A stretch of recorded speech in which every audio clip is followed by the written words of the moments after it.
nous amène dans ces lieux. Ce n'est pas pour que les gens nous voient. Nous ne sommes rien. Rien, Seigneur. Et nous n'avons rien de particulier à donner à tes enfants. Nous les présentons devant ton trône. Et te supplions, Père, que tu puisses examiner le cas de chacun, le problème de chacun, que tu puisses prendre en compte, Seigneur, ce qui se passe dans leur vie. Toi qui sondes les cœurs, ils sont là, ce sont tes brebis, tu les connais, et tu as de l'amour pour eux. Seigneur, fais que ce matin, ils puissent vraiment être dans la joie, que ce matin, ils puissent être instruits, que ce matin, ils puissent être corrigés, que ce matin, ils sortent de ces lieux avec quelque chose venant de toi, pas de nous, Seigneur. Aide-nous à nous concentrer que sur ta parole et surtout avoir les oreilles spirituelles, avoir un cœur disponible, un cœur qui attend que tu lui dises quelque chose. Merci Père, toi qui pardonnes, toi qui purifies, qui sanctifie, toi qui disposes nos cœurs, toi notre Dieu qui donne la sagesse nécessaire pour pouvoir apprécier ta parole. Laisse que ce matin, un seul nom puisse être élevé, le tien Seigneur, par les noms d'une personne, et que tous les regards se tournent pas sur les hommes, mais sur toi, parce que tu es celui notre Dieu qui mérite la gloire, l'honneur et la louange au nom de Jésus-Christ. Amen. Amen, amen, amen, amen. Amen. Est-ce qu'il y a quelqu'un qui aime la vérité dans cette maison? Il y a quelqu'un qui aime la parole de Dieu dans cette maison? Qu'il prenne sa Bible. Nous allons rester dans la parole, que dans la parole. Et nous resterons toujours dans la parole. Je crois que chacun de nous sait où la Bible dit qu'on s'habille avec pudeur, décence et modestie. Amen. Voilà, c'est ça. Nous n'allons pas le changer. Si nous voulons un jour partir, c'est pudeur, décence, modestie dans notre habillement. C'est ça un chrétien. Nous allons parler de gens qui vont partir, qui seront enlevés et des gens qui ne seront pas enlevés. Oui, il arrivera un jour, un moment où Dieu va intervenir dans les affaires du monde. Et ces jours-là, certains seront pris, d'autres seront laissés. C'est à nous maintenant de nous poser la question. De quel côté serais-je? Serais-je pris ou serais-je laissé? Si nous n'arrivons pas à nous poser cette question, ce n'est pas la peine de se lever le matin, de dire je vais à l'église. Beaucoup prennent leur temps, ils font ce qu'ils veulent. Ils ne saluent pas, oui l'église, oui prier, oui faire ces choses-là. Ils vivent leur vie, ils attendent. Nous attendons tous. Mais le jour viendra où ça ne se passera pas comme tout le matin. Tu te lèves, tu dis oui je me suis bien réveillé, je suis en bonne santé, je vais aller travailler, les choses vont se passer comme d'habitude. Non, un jour les habitudes prendront fin. Les choses vont changer. Et ces jours-là, ça sera le jour terrible comme la Bible l'annonce. Je dis à quelqu'un ce matin que certaines personnes seront enlevées, mais d'autres pas. Qui sont ceux-là qui seront enlevés? Est-ce que je ferai partie de ceux-là qui seront enlevés? Ou je ferai partie de ceux qui vont rester? Mais si nous allons dans les maisons de Dieu, si nous disons que nous sommes de chrétiens, si nous avons accepté devant les témoins et pris l'engagement de suivre Christ, c'est pour que ces jours-là, il nous prenne avec lui, pour que nous demeurions éternellement avec lui. Sinon, ce serait comme se dire, ok, moi je vais aller travailler toute ma vie, mais je n'ai pas besoin de salaire. Mais je crois que tout le monde, quand il va travailler, il attend un salaire. Et donc nous aussi, en ayant pris l'engagement de suivre Christ, c'est parce que nous savons que nous serons récompensés. Et pour être récompensés, il y a des règles à suivre. 2 Timothée 2,5. Qui seront ceux-là qui resteront et qui seront ceux-là qui partiront? Et notre guide, c'est la Bible. C'est ça qui fait l'Église. Ce qui fait l'Église, ce n'est pas comment les gens sont habillés. Ce qui fait l'Église, ce n'est pas que là les gens parlent bien, chantent bien. On peut bien chanter, on peut bien parler, on peut être bien maquillé, on peut être tout ce qu'on veut, riche ou pauvre. Ça ne fera jamais l'Église. Ce qui fait l'Église, c'est la place qu'on accorde à la parole de Dieu dans cette Église. L'athlète n'est pas couronné s'il n'a pas combattu suivant les règles. L'athlète. Que chacun de nous ayons l'habitude de lire. Parce que Dieu peut te parler au travers de la parole et te donner même un détail que peut-être le prédicateur n'a pas. Les prédicateurs, ce n'est pas les gens qui connaissent tout. Qu'on ne te trompe pas. Dieu peut te parler, te révéler quelque chose que le prédicateur n'a pas. Donc c'est bien aussi de lire et de lire vraiment attentivement. S'il faut même 2 ou 3 fois lire.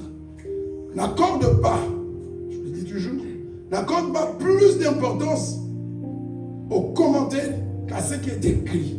Parce que avec ce que nous disons, parfois avec nos compréhensions. Hier, je suivais, c'est une sorte de débat, mais c'était un débat bien organisé, ce n'était pas des débats du genre celui-ci veut avoir raison, l'autre veut avoir tort, sur un seul mot, un seul verset.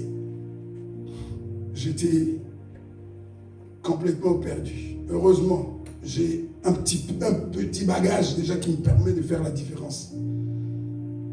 C'est dans Apocalypse 20, de 1 à 10. Il parle du millénium, dont nous allons aussi en parler. Et c'était totalement, tu ne diras pas que c'est tous des chrétiens. Tu diras, il y a peut-être un qui fait partie d'une autre religion et l'autre d'une autre religion. C'est comme si l'un allait à gauche, l'autre allait à droite, sur le même verset. Quand je vous dis, les 2 visages de l'Église, c'est ça. Le même verset, le même titre, mais il y a l'un qui allait carrément à droite et l'autre à gauche. L'autre voyait en cela une image et l'autre voyait une réalité. Donc pour l'un, les 1000 ans, c'est des 1000 ans symboliques. Ils n'auront jamais lieu. Et ce n'est pas une petite église. Le monsieur est professeur, il fait le monde entier, il est directeur de je ne sais pas quoi, avec beaucoup de publications. Voilà, pour dire la parole. Tu as l'esprit en toi et l'esprit est capable de te dire, là, ce n'est pas ça, la vérité.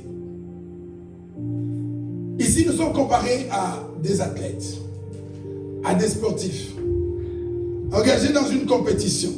Vous voyez qu'on parle du combat, comme Paul aime bien en parler. Le chrétien, c'est quelqu'un qui, au quotidien, est dans un combat, engagé dans une lutte.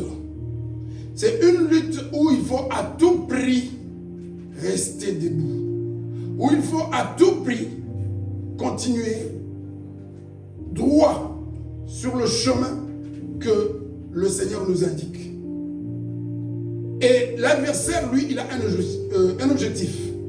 C'est de te fatiguer, t'embrouiller, te perdre, te désorienter, te décourager, de faire en sorte que tu t'arrêtes ou que tu prennes un autre chemin. Ça se résume à ça.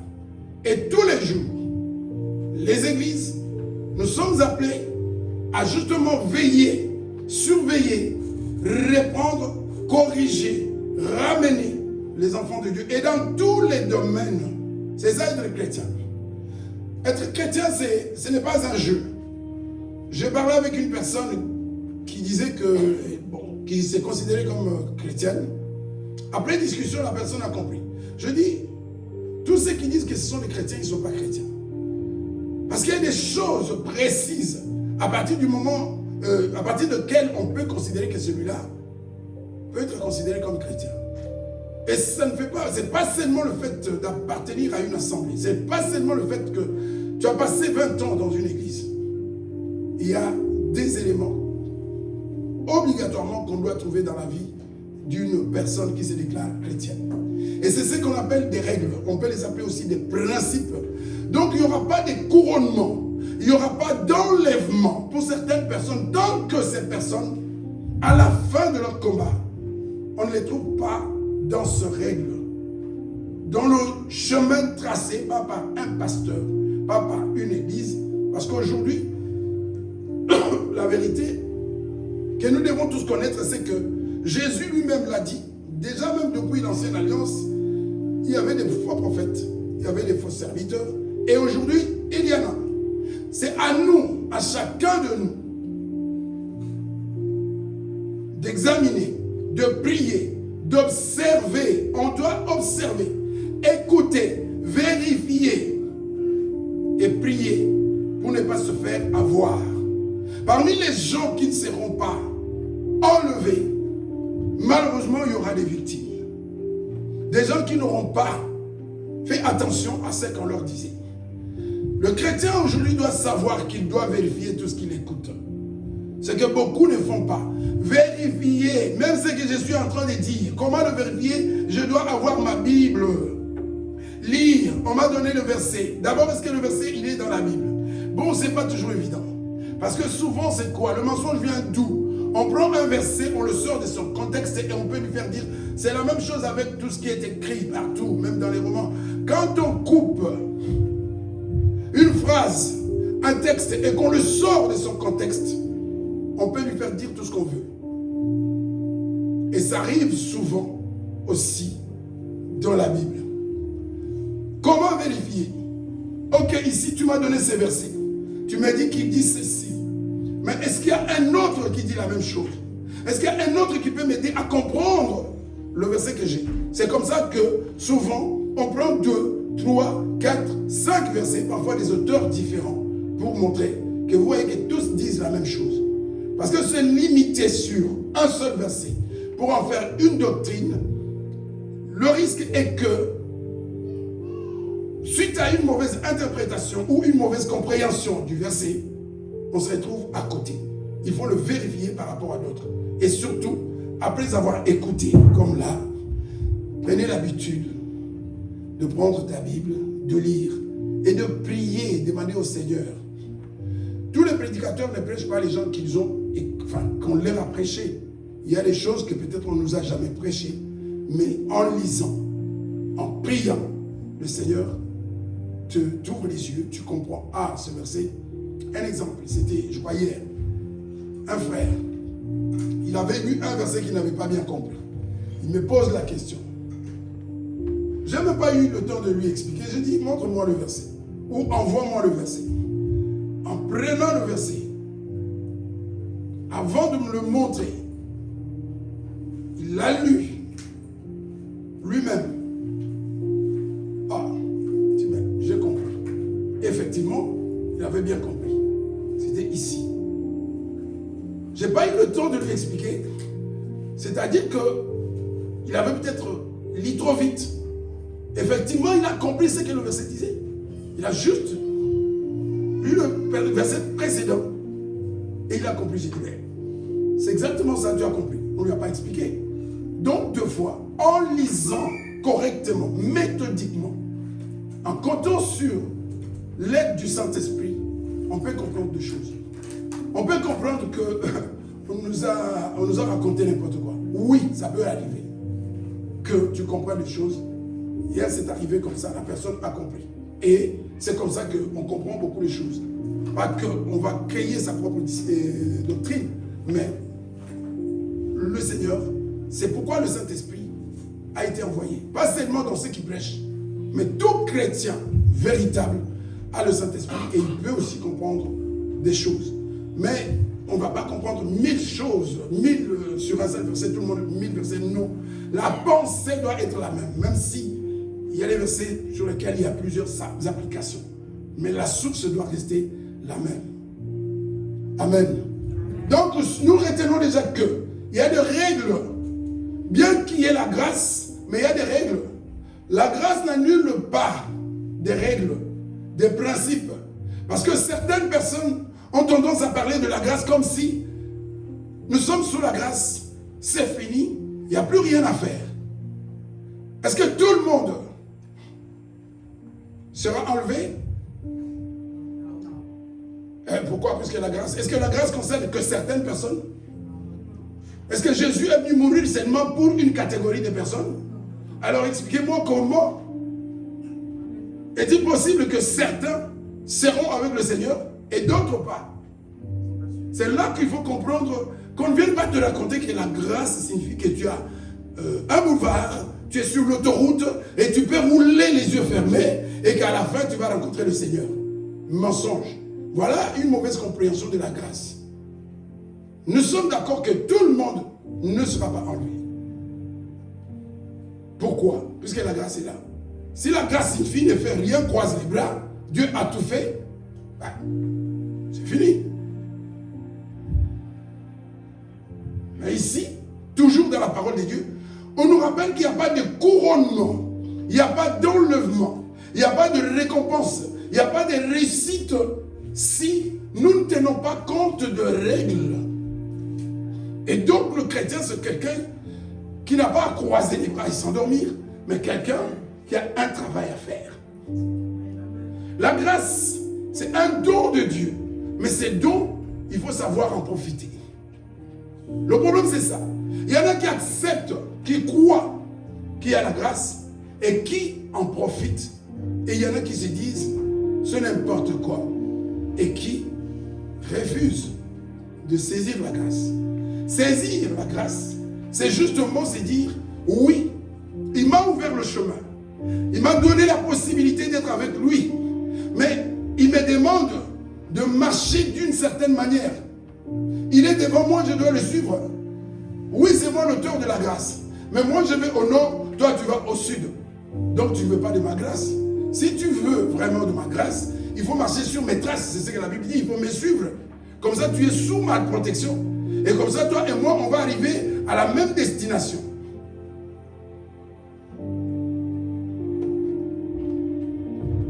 Est-ce qu'on est toujours? Ensuite, les règles. Et parmi ces règles, c'est-à-dire que, en tant que chrétien, dans ce monde, étant reconnu comme étant la lumière, quand tu passes, quand tu es dans une société, dans une église, à l'école, partout, il faut que les gens remarquent la différence. C'est ça être chrétien. Il faut qu'à un moment donné, les gens se disent, pas qu'il est bizarre, bon, ça dépend comment la personne va parler, mais qu'on se dise, mais il est quand même différent. Il est différent. Quand on voit, c'est comme ça que ça s'est passé. Les gens se sont dit, Jésus n'a pas laissé le mot chrétien. Il n'a même jamais prononcé le mot chrétien. Vous savez, il n'a jamais prononcé le mot chrétien. Le mot chrétien est venu de l'observation. Il a laissé son église et les gens autour observer, regarder, voyaient un groupe de gens et leur façon de vivre était différente des autres. Ils se sont dit, ah, ces gens-là avaient l'habitude de suivre Christ. Et on voit aujourd'hui qu'ils ne s'habillent pas comme tout le monde. Ils ne parlent pas comme tout le monde. Même la façon de s'amuser, ce n'est pas comme tout le monde. Quand ils dansent, ce n'est pas comme tout le monde. Là, je suis en train d'anticiper. Tout à l'heure, nous allons danser. Mais il faut danser pour la gloire de Dieu. Attention. Pour la gloire de Dieu. Ne fais pas de mélange. Ne nous prends pas d'ongolo et ne nous l'amène pas ici. Des règles. Quelles sont ces règles? Ces règles sont que quand le Seigneur t'appelle, il ne faut pas lui chercher des excuses. Ça ne marche pas. Luc chapitre 14. Quand tu es appelé du Seigneur, tu peux te trouver toutes sortes d'excuses que tu veux. Ça, il ne prendra pas en compte ces jours-là pour être enlevé. Parce que certains le seront, parce que d'autres ne le seront pas. Et parmi ceux qui ne le seront pas, c'est des champions d'excuses. Tout simplement. Ces gens-là, ce n'est pas des brigands. Ils ne tuent pas, ils ne cassent pas les banques, ils ne violent pas, ils ne se battent pas. Ils ne passent pas le temps à insulter les gens. De toute façon, ce n'est pas des bonnes choses. Et ce qu'on oublie de dire, être chrétien normalement, si vraiment l'Église, si nous étions des véritables chrétiens dans le monde, là où nous sommes, on devrait changer le monde. Parce qu'un chrétien, il a l'obligation de respecter d'abord les autorités. Donc, un chrétien ne brûle pas les feux. Un chrétien, il paye ses impôts. Un chrétien, il respecte son voisin. Et en cas de besoin, il lui vient en aide. C'est parce que nous faisons, voilà, l'Église a quand même échoué dans beaucoup de domaines. Ce qui fait que parfois les gens sont indifférents. Mais si notre lumière brillait vraiment, notre comportement pouvait prêcher beaucoup de gens. Mais je vois lui, franchement, à partir du verset 18, 14-18. C'est ça. Tu as un voisin te voit, il dit, hey, ces voisins-là, mais ça ne va pas du tout. Mais il te voit sortir parfois pour aller à l'église. Il se pose des questions. Tu travailles quelque part. Il y a des gens qui ont l'habitude, même en voyage, quand ils vont en vacances, qui volent tout ce qu'on remet à leur disposition dans les hôtels. Mais il dit que les chrétiens, il sort de l'hôtel rempli avec des serviettes de l'hôtel, il met dans ses valises. Oui, mais c'est pour mon compte, j'ai payé l'argent. Tu as payé l'argent pour prendre les choses de l'hôtel et partir avec.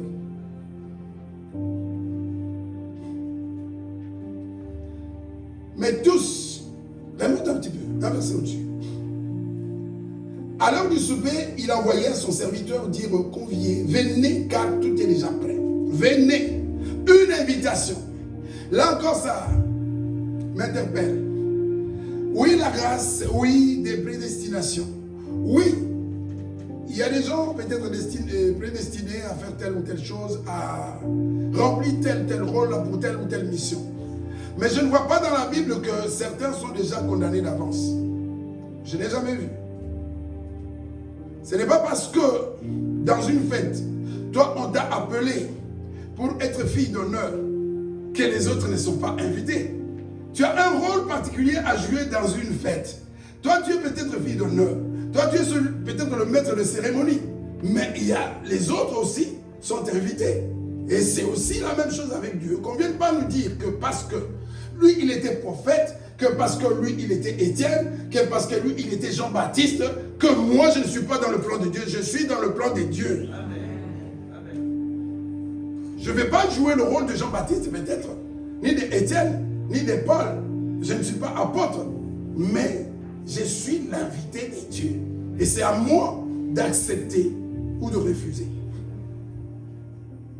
À l'heure du souper, il envoya son serviteur dire aux conviés, venez car tout est déjà prêt.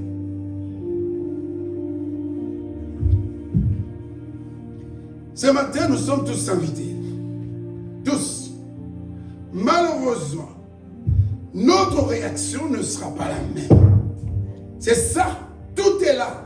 Personne ne dira. Tu as été dans les églises. Tu as écouté des prophètes. Tu as écouté des gens qui parlent bien. Tu as écouté des gens qui ont fait des révélations des années durant. Mais qu'est-ce qui fait que tu es resté? Tu es resté pourquoi? Parce que tu n'étais pas dans le plan de Dieu. Tu es resté pourquoi? Parce que Dieu ne t'aime pas. Jean 3,16 concerne tout le monde. Dieu a tant aimé le monde. Dieu n'a pas aimé seulement les femmes, il n'a pas seulement aimé les hommes, il n'a pas seulement aimé les riches, il n'a pas seulement aimé les pauvres, les grands, le beau, Jésus a aimé tous les êtres humains. Quand Jésus va à la croix, il n'y avait pas de noms écrits et d'autres. Non, ça ne te concerne pas, c'était tout le monde. Mais seulement, la démonstration a été faite à la croix. Il y avait deux brigands avec lui. L'un, ce jour-là, s'est retrouvé au paradis et l'autre pas. Par la faute de qui? C'est comme ça qu'il faut réagir quand ces gens-là vous amènent parfois certaines doctrines. Ils étaient deux.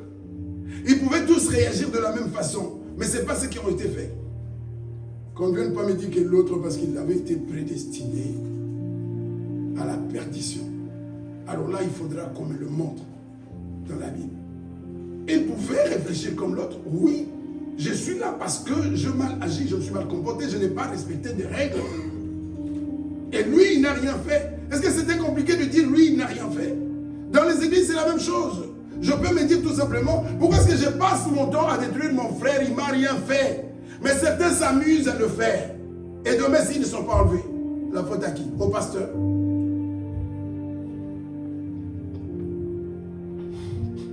Mais tous, on dit bien tous, qu'est-ce qu'ils font?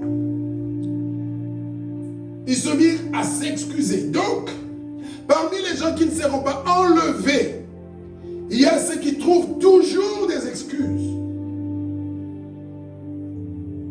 Toujours des excuses. Qu'est-ce qu'ils disent pour certains? Le premier dit, j'ai acheté un champ. J'ai déjà un conteneur qui est chargé dans un bateau. Je dois aller en Afrique rapidement. Je n'ai pas le temps, mes marchandises. Mais comment? On m'attend à Dubaï. Amen.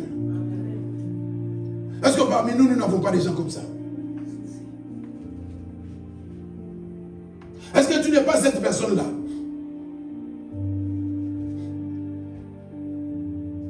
Qui ont toujours un champ à s'occuper. Toujours. Qu'est-ce qui fait que toi, tu t'occupes toujours d'un champ?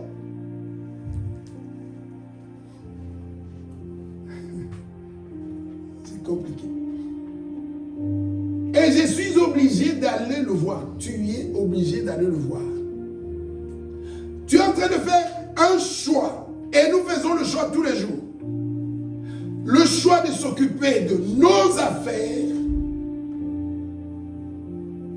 Si un jour on n'est pas enlevé, si un jour on n'est pas avec le Seigneur, ce n'est pas parce que les gens étaient mauvais à l'église, ce n'est pas parce que le pasteur ne savait pas prêcher.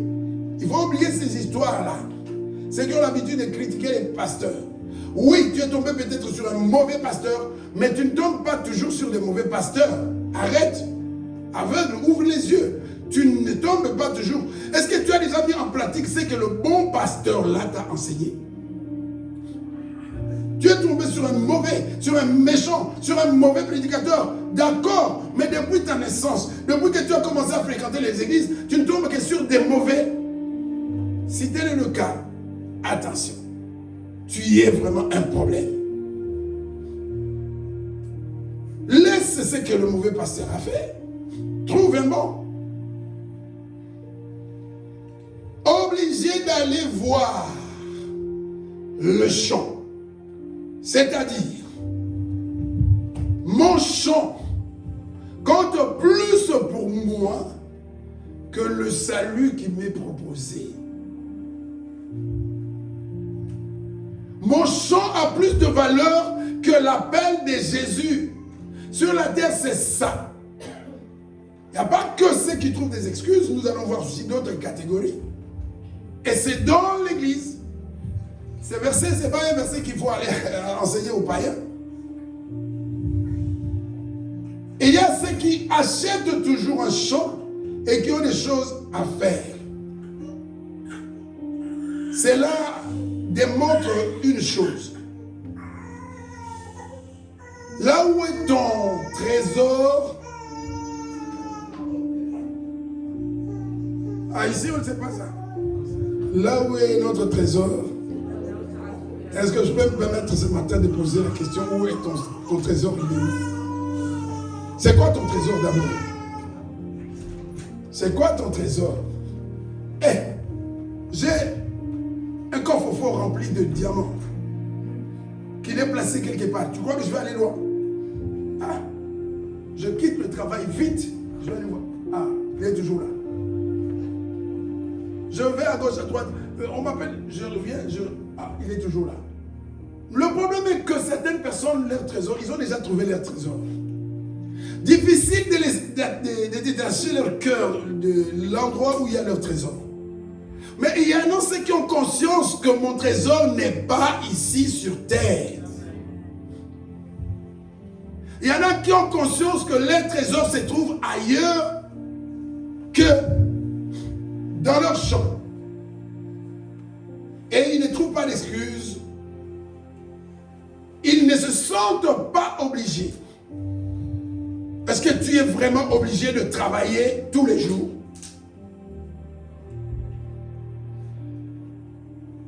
Quand on commence à grandir en tant que chrétien, on commence à se poser les bonnes questions.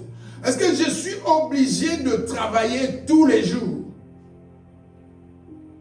Moi, je connais des gens ici qui ont refusé certains travails parce que ça n'allait pas. Moi, ça m'était arrivé, je crois, ceux qui sont là depuis longtemps, ils le savent. J'avais la possibilité de travailler tout le temps. Quand je voulais la nuit, quand je voulais le matin, et je le fais pendant un certain temps parce que, effectivement, j'avais encore les yeux fermés. Quand j'ai compris, j'ai dit, attends, jusque où? Il y a un temps pour tout. Il y a un temps pour travailler. Ne sois pas esclave du travail. Pourquoi est-ce que tu vas tomber malade à la fin? J'ai rencontré beaucoup de personnes d'un certain âge, parce que je les fréquente souvent, et les témoignages sont unanimes. Une qui m'a fait vraiment, j'ai eu pitié d'elle. Regarde, maintenant je paye d'avoir travaillé comme une esclave. Ah. Tu te rends compte, mais trop tard. Le corps, là, il a besoin de se reposer. Tu n'es pas obligé de courir derrière l'argent et travailler, chercher des heures supplémentaires tout le temps. Non, tu le payeras tôt ou tard. Non seulement tu vas le payer physiquement, mais tu vas le payer aussi au retour du Seigneur. Parce que tu n'as pas le temps pour lui. Est-ce que tu t'imagines, tu te vois en train de dire au Seigneur, pas au pasteur. Les pasteurs, eux aussi, doivent se battre parce que tout ce que c'est pas parce qu'on s'appelle pasteur. Et de toutes les façons, ils seront jugés plus sévèrement. Vous savez qu'on ne va pas être jugé de la même façon. Hein, vous le savez? C'est Jésus qui l'a dit. Hein? Quand il a parlé de Sodome et Gomorrhe, quand il a parlé de Jérusalem, il a dit, si tout ce qui avait été fait, tout ce qui est fait ici, avait été fait dans ces deux villes, ils se seraient convertis. C'est pourquoi vous serez jugés plus. Ah. Tu étais là, tu entendais, tu savais. Pas d'excuse.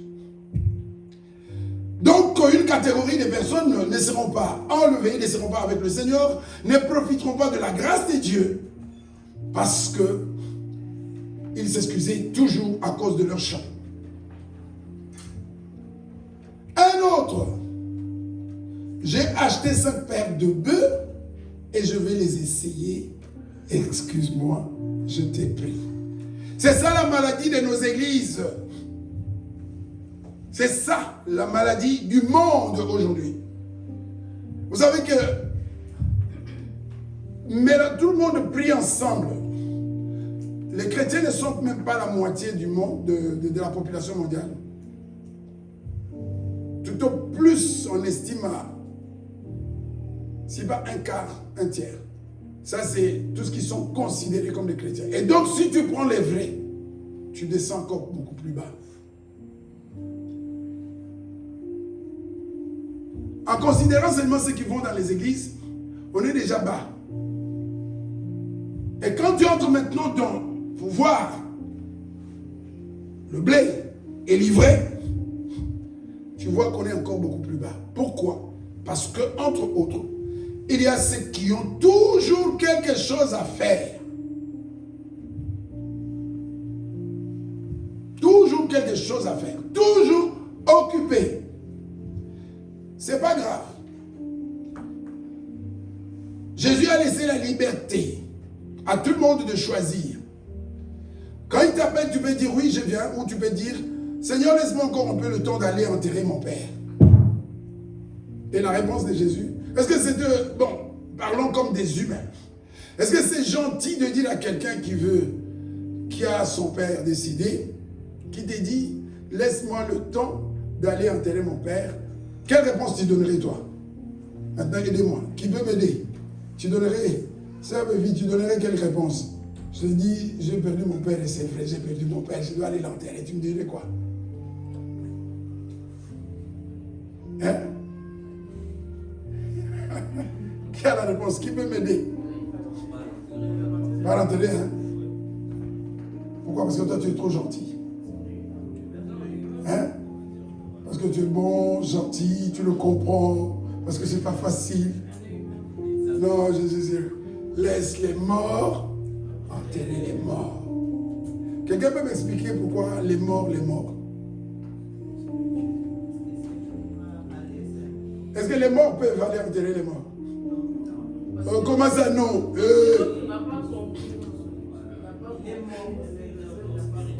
Nous avons dit qu'il y a combien de morts? Mais les morts spirituels marchent encore, non? Ils peuvent travailler. Ils peuvent enterrer les morts. Ils peuvent acheter des champs. Mais aux yeux de Dieu, ils sont morts. Donc les morts, d'après Jésus, dit, il n'y a que les morts qui trouvent qu'il y a des choses plus importantes que de travailler pour le royaume. Donc ces gens-là, ils ont d'autres priorités. Le royaume vient après. Est-ce que Jésus est méchant? C'est la vérité. Et la vérité, ce n'est pas toujours bon à entendre. Parce que c'est lui qui a la clé. Parce que c'est lui qui a payé pour te racheter. Parce que c'est lui qui a tout pris sur lui. Et c'est lui qui doit édicter des règles. Moi, je ne prendrai que celui qui est capable de se comporter de telle manière. Alors, il ne faut pas nous dire que ton église, ton pasteur, des fois, il faut arrêter ces histoires-là. Mon pasteur, mon pasteur. La Bible dit, pas mon pasteur dit. Si alors, la parole, c'est que si ton pasteur est l'interprète fidèle de ce qui est écrit, gloire à Dieu. Parce qu'il y a des gens qui parlent beaucoup plus de leur pasteur que de Jésus. Et il y en a même qui aiment plus leur pasteur que Jésus. Il y a des exemples que je vous donne. Il y a des gens, des fanatiques de leur pasteur, alors que Jésus n'est même pas dans leur cœur.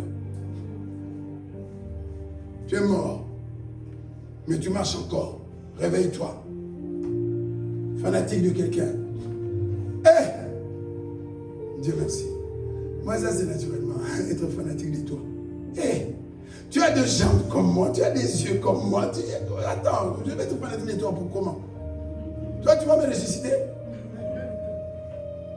Fanatique d'un homme comme toi, qui va mourir demain, il va même peut-être mourir. Papa, tu ne vas mourir peut-être même avant toi.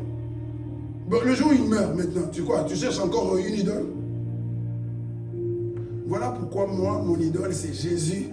Parce que quand... Donc toi, tu vas mourir, mon père va mourir, ma mère va mourir, les bishops, les pasteurs, les prophètes vont mourir, mais Jésus sera toujours vivant. Je ne serai jamais, jamais alors fanatique d'un homme. Jamais.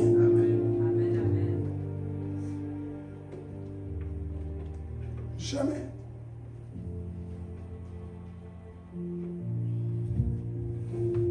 Un chant, des bœufs, et alors, excusez-moi. C'est des fois quand j'y pense, je dis, ok, bon, dis tout ce que tu veux au pasteur. Mais le pasteur ne sait pas écrire dans le livre de vie. Ouvrons les yeux. Il n'y a aucun pasteur qui a le stylo pour écrire ton nom dans le livre de vie. Aucun. Ouvrez les yeux. Comment est-ce que tu... Papa, pasteur, il y en a qui vont jusqu'à se mettre à genoux. Mais quand Jésus parle, il est où? Il est indifférent. Il fait le malin. Mais devant le pasteur, il fait des coups bêtes.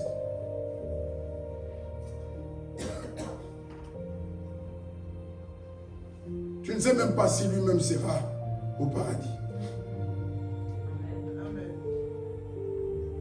C'est un homme. Il a un travail à faire. Il mérite le respect comme tous les êtres humains. Et ça s'arrête là. Pas l'adoration. Révérend. Attends, c'est quoi ça? C'est ça en Afrique. Révérend. Je dis, stop avec ton révérend. Stop avec ton révérend. C'est quoi cette histoire? Est-ce que le nom de quelqu'un c'est révérend? Honorable.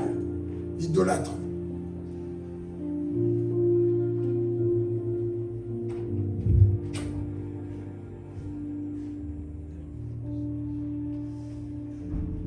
Révérend. Carte de visite. Le révérend, l'honorable, l'excellence, le pasteur bishop, trichop, quadrichop, l'immortel, pasteur tel.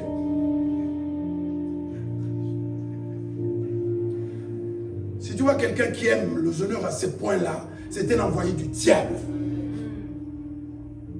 Notre maître, il a fait quoi? Il s'agenouillait et lavait les pieds de ceux qui n'étaient pas comme lui. C'est lui le modèle. C'est un des signes.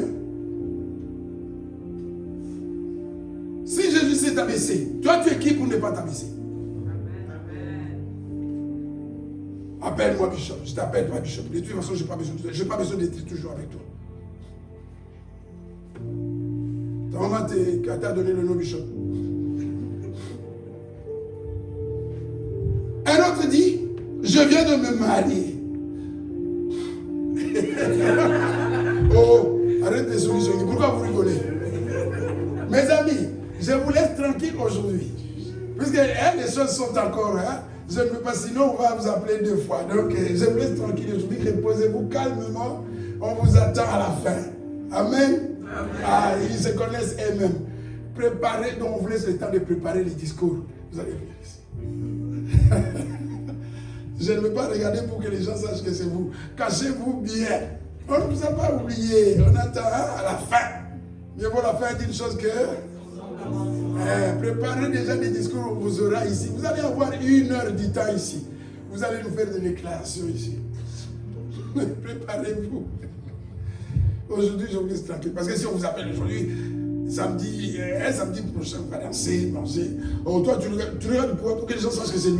Non. Pas regarder. Laisse-les tranquille aujourd'hui. Bien, bien, bien, bien. On va les avoir.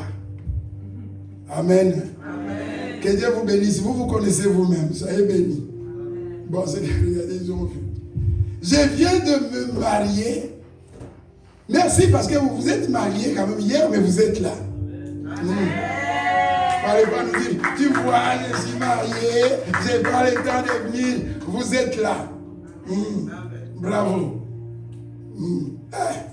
Regardez seulement leur visage, ça ne trompe pas. Si tu regardes, si tu vois des visages rayonnants, sourire jusque-là, tu vas comprendre que c'est eux. Je viens de me marier, c'est pourquoi je ne puis aller. Mais eux, ils sont venus. C'est bien. Continuez comme ça. Amen. Voilà cette catégorie de personnes qui vont rater l'enlèvement parce qu'ils n'avaient pas le temps pour le Seigneur. Parce qu'ils avaient d'autres chats à fouetter, comme on dit. À chaque fois qu'il s'agissait du Seigneur, et ils choisissaient autre chose. Donc, c'était les personnes qui, pour eux, leurs intérêts comptaient avant les intérêts de Dieu. Est-ce qu'on peut s'appeler chrétien et mettre ses intérêts avant les intérêts de Dieu? Entre nous. Est-ce qu'on peut considérer, quand on dit ces jours-là, ça sera ça. Ils étaient tous à l'église. Mais il y avait des gens qui étaient à 100% pour les intérêts et 20% pour Dieu. Et avec Dieu, ça ne marche pas comme ça. Quelle que soit la raison que tu donnes. Mais alors, qu'est-ce que ça veut dire? On ne va pas travailler? Hein? C'est peut-être la question que je pose, non? Hein? Je ne vais pas répondre comme ça. Il faut qu'un courageux pose la question. Si vous ne posez pas la question, on continue. Il faut qu'un courageux pose la question. Comme ça, on sait que c'est toi qui te poses cette question-là. Qu'est-ce que ça veut dire? On ne va pas travailler. Ok, il n'y a pas de courageux, je continue. Mais donc, je comprends, tout le monde a compris. La Bible n'interdit pas le travail. Ça, on le sait. Mais il y a une explication. Il y a une explication. Oui. Travail. Mais attention. Il n'y a pas que le travail. De toutes les façons, tous les fruits de ton travail, le jour de l'enlèvement, et une personne que nous connaissons qui est aux États-Unis, qui s'est aussi investie, une jeune personne, pas vieille, qui s'est aussi investie, qui a des biens, est décédée. Comme ça tracassait beaucoup Lisa. Des fois, moi, je rigolais. Des fois, je rigolais pas parce que je ne compatis pas pour la personne qui est partie. Je réalisais, donc, en regardant comme ça, je me dis, Seigneur, est-ce que la personne avait réalisé que je ne peux pas passer ma vie à accumuler des biens parce qu'un jour, je les abandonnerai? C'est ça qu'il faut comprendre. Voilà pourquoi je ne veux pas m'investir toute ma vie que dans je dois avoir ceci, je dois avoir cela, je dois avoir cela. Parce qu'un jour, Jésus ne te prendra pas avec ta voiture. Il ne te prendra pas avec ta maison. Il ne te prendra pas avec ton compte. De toutes les banques, de toutes les façons, à un moment donné, même les banques n'existeront plus. Pourquoi? Parce que le ciel et la terre. Ah, quand je pense qu'aujourd'hui, les gens meurent de faim, alors qu'il y a des milliards que si on les prend, on les utilise bien, il n'y aura plus de faim dans le monde entier. Et c'est seulement 20% de la population mondiale qui détient 80% de richesse du monde. Et s'ils utilisent la bonne manière cet argent, plus de famille dans le monde. J'ai écouté les informations. Et on a expliqué une scène qui m'a... C'est pas choqué, le mot est trop faible. Est-ce qu'il y a un mot plus fort que choqué? Traumatisé. Bon, je peux prendre ça. On fait les calculs. La flotte américaine qui s'est déplacée vers le Moyen-Orient. 1 heure d'existence de cette flotte, avec tout ce qui se passe autour, ça coûte 60 millions de dollars. 1 heure. Donc quand on prend tout ce qui travaille là, comment ils sont payés, comment ils mangent. Il y a des missiles qui coûtent déjà au moins, un missile qui coûte 10 millions. Et on en lance parfois des milliards. Alors, si cet argent, ce n'est plus les armes qu'on forme, il y aura encore la fin au monde. Et même dans les pays soi-disant développés, on coupe dans les budgets de la santé. On coupe dans le budget de l'enseignement. Les infirmiers marchent. Les professeurs se plaignent. Mais en 1 heure, un bateau avec son équipage dépense 60 millions. Et ils en ont combien? Rien que les Américains. Et ce monde-là, vous allez dire que c'est le monde selon Dieu. Je ne peux pas aller, je ne peux pas être régulier, je ne peux pas servir Dieu. Pourquoi? Parce que j'ai encore des affaires à traiter. Le jour viendra où le Seigneur va dire, je suis en train de m'occuper de mes fidèles, je n'ai pas le temps de m'occuper de toi. Ce n'est que justice, non? Même dans le monde, les gens parfois se disent, moi je t'appelle tout le temps, je viens te rendre visite tout le temps, toi tu ne viens pas me rendre visite. C'est ça, non? Tu vas toujours voir la personne, elle ne vient jamais te voir. Tu vas te dire quoi? Moi aussi. Donc le Seigneur dira un jour, tu sais quoi? J'ai un fidèle là, un fidèle de fidèle. Même quand il était fatigué, lui, il était là. Je vais d'abord m'occuper de lui. Pas d'abord, je m'occupe de lui. Parce que de toute façon, après l'enlèvement, ce n'est pas d'abord et ensuite. Non, c'est fini. Je m'occupe de ceux qui s'occupaient de moi et de mes affaires.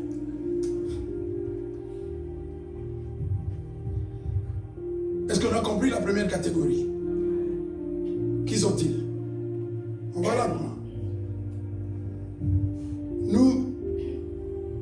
J'aimais des séances. Après, comme ça, un temps comme ça, on donne le micro à quelqu'un et il nous résume en 2 minutes tout ce qui a été dit. Mais ce temps-là, il me semble-t-il, est passé. Les chrétiens aujourd'hui sont vraiment tellement intimidés dans l'église qu'on se demande même s'ils ont le Saint-Esprit. Est-ce que c'est compliqué d'expliquer ça en 2 minutes? En 1 ou 2 phrases? Et, mais quand on va dire amen ici, vous allez voir. Je vais vous voir danser là. Mais là, c'est un problème. Amen. Donc, une première partie des personnes, ne faisons pas partie de ces personnes-là qui trouvent toujours des excuses. Je sais quand on ne m'aime pas. Tu vois, pasteur, moi je travaille. Tu vois, pasteur, moi j'étudie. Tu vois, pasteur, moi moi j'étudie. Les étudiants, je vous parle à vous. Ne venez pas me dire. Je parle aux étudiants ici. Aux étudiants. Tu vois, moi j'étudie, je n'ai pas le temps de faire ces choses-là. Parce que des fois, on va à gauche, à droite. Oui. Donc, l'autre, il était marié. L'autre, il avait un genre. L'autre, parce qu'il étudie. Donc, je ne sais pas être là. Mais laisse-moi te dire, il n'y a pas de vérité. Tu ne sauras un jour dire au Seigneur, non Seigneur, tu vois moi, les études, c'est important, hein? C'est important, il faut étudier. Mais c'est possible d'étudier et d'être un bon chrétien.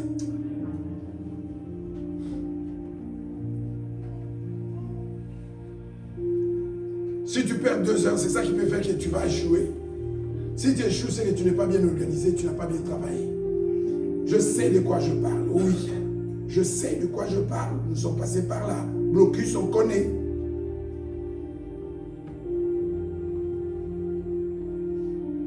On étudiait et on allait s'amuser. On faisait des nuits blanches dans les boîtes. Et on réussissait. Alors, si on avait le temps d'aller nous amuser, Et de réussir ne veut pas me dire que 2 heures de l'église vont faire que tu ne vas pas réussir. Les étudiants, vous êtes d'accord? Vous êtes toujours avec moi? Non, on vous déteste. Détestez-moi, mais c'est la vérité. Parce que pendant ce temps-là, si on fouille, on va plus loin. On va voir que vous gaspillez même du temps ailleurs. Dans d'autres choses.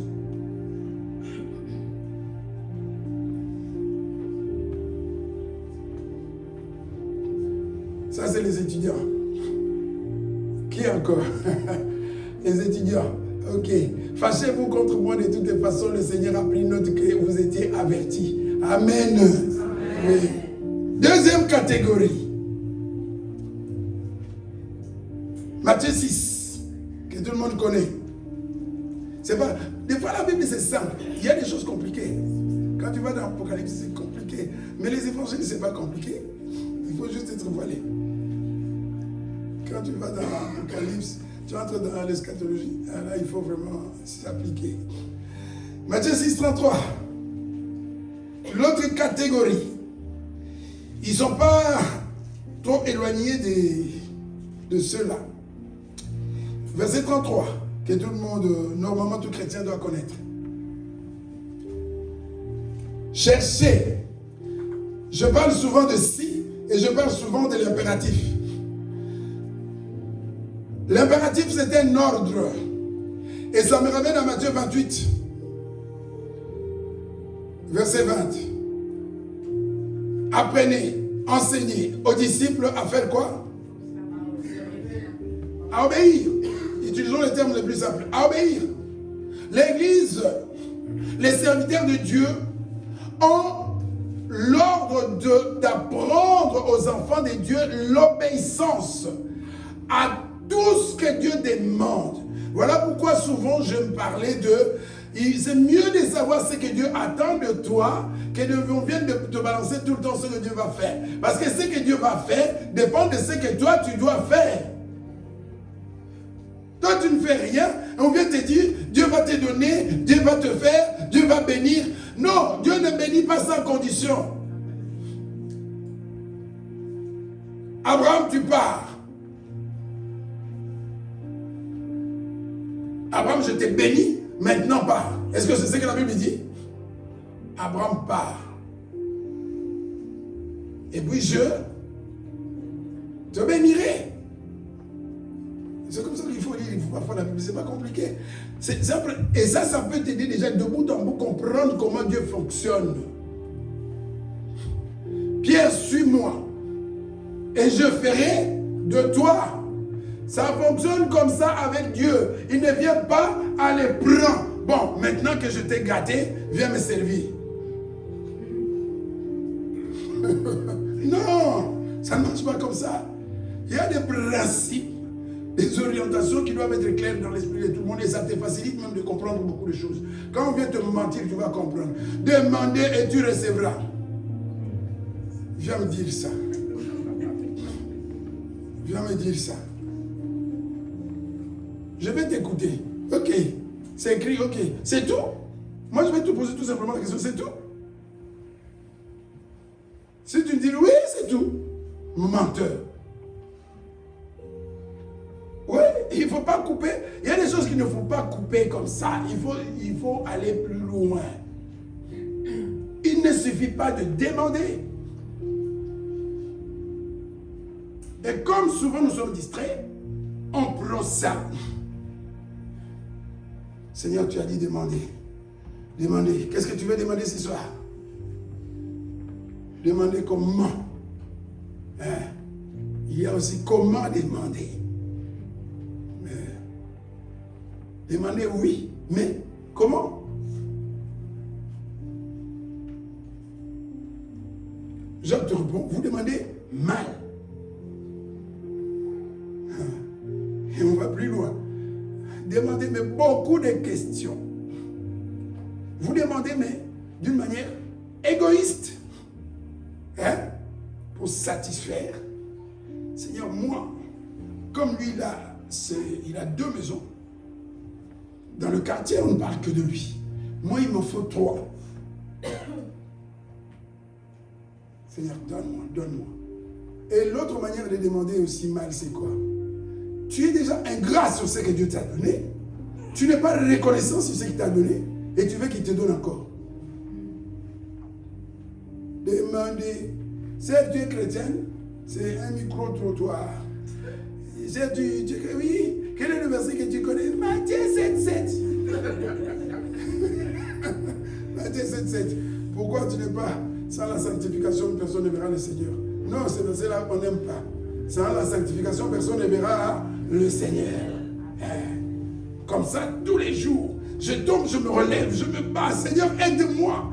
Je dois pardonner. Je suis en colère contre Diego. Aide-moi. Il faut que je lui pardonne. Aide-moi. Demandez, demandez. Tu es en colère contre Diego et demandez. Demandez quoi? Tu demandes quoi? Demande pardon, au moins. Réponds-toi. C'est des choses simples, mais non, il faut arrêter avec la facilité.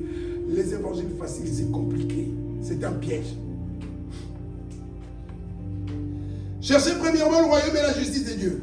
Premièrement, ça veut dire quoi? Dissertation, d'abord, en priorité, d'abord, dont le Seigneur, toi qui demandes à Dieu. Est-ce que tu t'es déjà posé la question? Est-ce que premièrement c'est le royaume ou c'est premièrement c'est mon champ? Et ce qui est... Le problème c'est que maintenant on ne ressent pas encore, on ne voit pas encore le danger. Tu peux accorder la priorité à tes affaires, continuer sans t'inquiéter. Mais le jour du Seigneur viendra. C'est ce jour-là que tu vas regretter d'avoir toujours accordé des priorités à tes intérêts qu'à ses intérêts. Parce que là, c'est lui qui aura la parole. C'est lui qui aura la clé. C'est lui qui aura le dernier mot. C'est là que ça va devenir compliqué.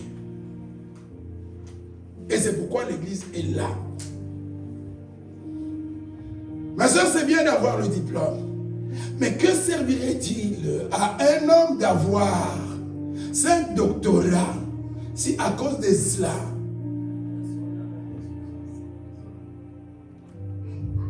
de toutes les façons, on n'aime pas ça. On va danser après. Mais avant, ouvrez les oreilles. Ça va, c'est ce frère. Enfin, tu vois, sa musique, nous envoie. Mais attention, il ne faut pas dormir parce que vous écoutez la musique. Il faut avoir la parole de Dieu. Amen. Premièrement, le royaume de Dieu et la justice. Et toutes ces choses. J'aime bien toutes ces autres choses. Quelles sont toutes ces autres choses? Le chant, père de bœuf, mariage, toutes ces choses-là, Dieu sait qu'il y a des gens qui ne peuvent pas vivre sans femme, sans être mariés, qui dépendent du mariage, qui tout le temps c'est mariage, mariage. Il sait. C'est pas un péché de se marier. Dieu n'est pas contre. Mais que ton mariage ne passe pas avant Dieu, ça devient un péché.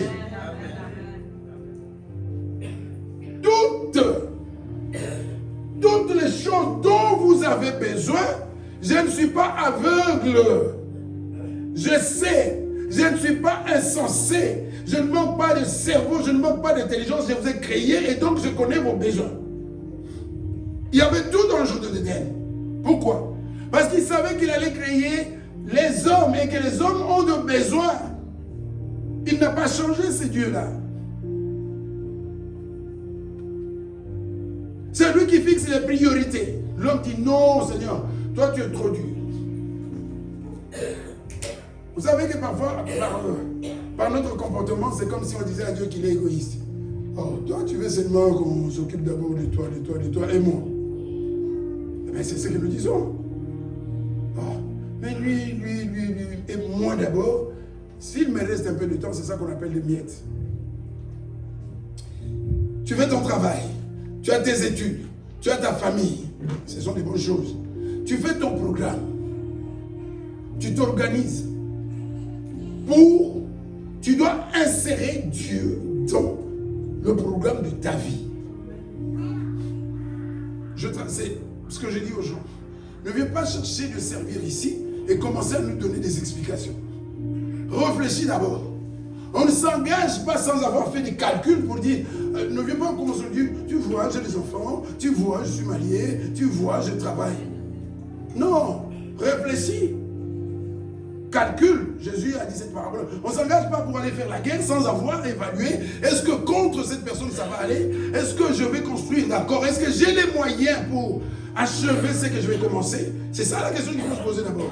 Donc quand une personne vient pour s'engager, elle doit avoir au préalable en tout cas, s'être bien penché sur la question, s'être posé des questions. Ne viens pas nous ajouter encore des problèmes pour qu'on commence à te suivre derrière, tu fais quoi? C'est librement. Et souvent, parce qu'il n'y a pas de chrétiens mineurs. Un chrétien, ce sont des personnes adultes. Nous, c'est pourquoi on ne baptise pas les enfants. On ne demande pas aux enfants de s'engager. C'est des personnes adultes. On sait qu'on a affaire à des adultes, des gens qui ont réfléchi avant de prendre l'engagement avec le Seigneur. Mais qu'est-ce qui fait que parfois on donne l'impression qu'on a des bébés, c'est comme si c'était des bébés, il faut les suivre, il faut les supplier. Mais parce qu'on ne téléphone pas, on ne téléphone pas. Attends, on ne te téléphonera pas.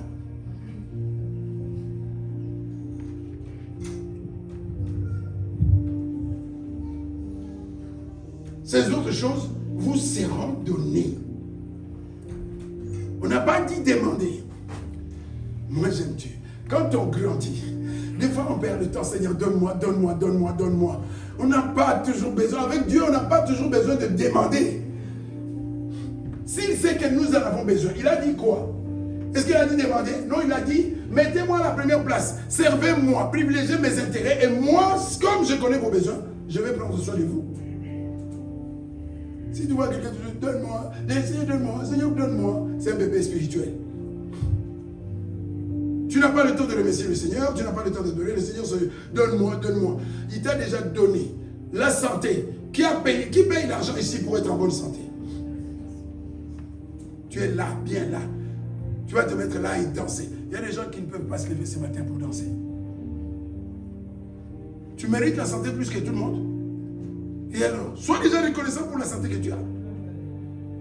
C'est qu'il y a des gens qui ne voient pas. Sois reconnaissant déjà pour la vue qu'il t'a donnée. Donne-moi, donne-moi, donne-moi. Et la vue là que tu as. Il t'a créé. C'est déjà quelque chose. Oui, mais je souffre, je n'ai pas de travail, oui, j'ai pas de... Tant que tu seras sur la terre, il y aura toujours la souffrance. Il ne faut pas qu'on n'aille pas vous raconter, je vis, oui, mais ces choses-là, parce que, non. Il y a maintenant, soi-disant, les serviteurs, philosophes. S'ils te parlent, des fois je me demande, mais même dans les auditoires, au campus, ça ne se passe pas comme ça. C'est l'évangile ou c'est autre chose? Oh, je dis, mais attends, là, mais à la fin, vous êtes tous endormis. Je dis, non, ne vous laissez pas voir, ce n'est pas l'évangile, ça. Ce n'est pas l'évangile. Non. Dieu veut que tu le mettes à la première place. Dieu veut que tu t'occupes de ses affaires. Dieu ne demande pas tu as à faire ceci, tu es directeur, tu es ministre. Dieu, que tu sois ministre ou sentinelle, ce n'est pas son problème. Son problème, c'est qu'il voit dans ton cœur. Est-ce qu'il a sa place dans ton cœur? Je suis président. Ah oui, tu es président quoi? Attends, tu vas être président aussi chez moi. On verra. Si tu seras président ici. Les gens vont venir chez Lazare. Rapidement, parce que préparez-vous la chorale. On ne finira pas, on ne fait pas la course pour finir. Les règles. Donc, deuxième règle, ce sont des personnes donc, qui ont d'autres priorités qui se trompent ou qui confondent des priorités. La priorité des priorités pour un chrétien, c'est le royaume de Dieu. C'est ça qui fait que tout le monde qui va à l'église n'est pas chrétien. Il faut déjà arriver dans ton cœur te convaincre que la priorité c'est lui. Parce que s'il dit aujourd'hui arrête de travailler, je vais dire Seigneur, tu sais bien, c'est toi qui as dit que je ne travaille pas. Mais tu sais que je mange. Oui, c'est comme ça avec Dieu. Abraham, tu pars. Est-ce que Abraham n'a pas connu de problème? Il n'a pas connu de problème. La famine, hein? Il a dû marcher. Hein? Et à la fin, il a été béni ou pas? Oui, mais Dieu m'a appelé. Même si Dieu t'appelle, sache que tu dois marcher. Des fois, tu dois tomber, tu vas tomber. Des fois, tu vas manquer de quelque chose. Mais à chaque fois, et quand il te laisse parfois comme ça, commencer à suer, c'est pour dire, non, je n'oublie pas. Je sais qu'il m'a appelé. Je continue à lui faire confiance. Joseph continue. Non, je ne pécherai pas contre Dieu. Tu as beaucoup d'argent. Vous pouvez dire, oh, c'est facile. Oh, une belle femme riche en plus. Viens. Allez, tu quittes ton mari, on se tire. Allez, on part. Avec des millions. Non, je ne pécherai pas contre Dieu. Et à la fin, élévation. Quelle élévation tu veux? Je ne sais pas ce que les histoires d'élévation. Quelle élévation? Tu seras élevé plus que Daniel? Tu seras élevé plus que Abraham? Élevé plus que Joseph? Ils ont été élevés comment? Fait comme eux. Parce que c'est le même Dieu. Toi, tu veux te créer ton modèle d'élévation. Tes propres critères. Tu seras élevé. Tu vas. D'ailleurs, c'est quoi être élevé? Est-ce que Dieu a promis à tout le monde de les élever? Est-ce que Dieu a promis aux chrétiens de les élever? À ça, on va terminer. Que tout soit grand. C'est la facilité. Amen. On va voir dans 10 ans, tu seras, tout ce que tu es là, tu seras toujours dans ton commerce. Mais oui, c'est ça la vérité. On connaît les gens qui sont depuis 20 ans, quand ils avaient 20 ans, aujourd'hui 60 ans, 70 ans. Ils mangent, ils ne sont pas morts. Ils sont peut-être en bonne santé. Mais ils connaissent des problèmes. Ils ne sont pas devenus ministres. Si tout le monde devient ministre, alors qu'est-ce qui va se passer? Sur le désordre. Des fois, quand on vous balance des termes, il faut... Qu'est-ce que tu mets derrière ce terme-là? Oui, en parlant d'élévation, tu parles de quoi? Exactement. Parce que j'ai entendu élévation, mais il y a quoi dans élévation? Il faut toujours aller dans la... Il faut aller voir dans la chose. Qu'est-ce qu'on met? C'est tout un panier qu'on vient te présenter. Mais il y a quoi dans le panier? Par élévation, tu veux dire quoi? Que je serai ministre?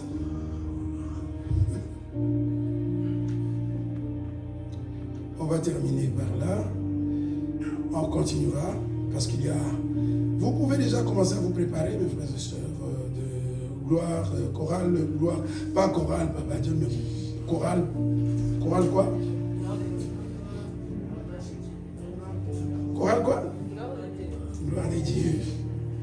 Et donc, retenons tout simplement que il y aura des personnes heureuses à la fin de tout et qu'il y aura des personnes malheureuses. Les malheureux, ça sera des gens qui auront, durant leur vie, toujours trouvé des excuses quand il s'agissait de servir Dieu.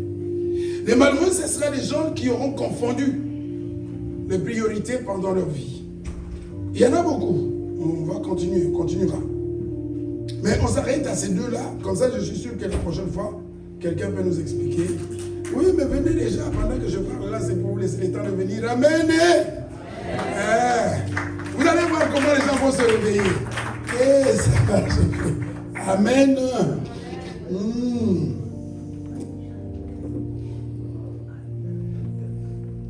Tu sais quoi, maman disait, ça va venir. Tu vas voir comment quand il va t'injecter une dose d'esprit, comment tu vas sauter là.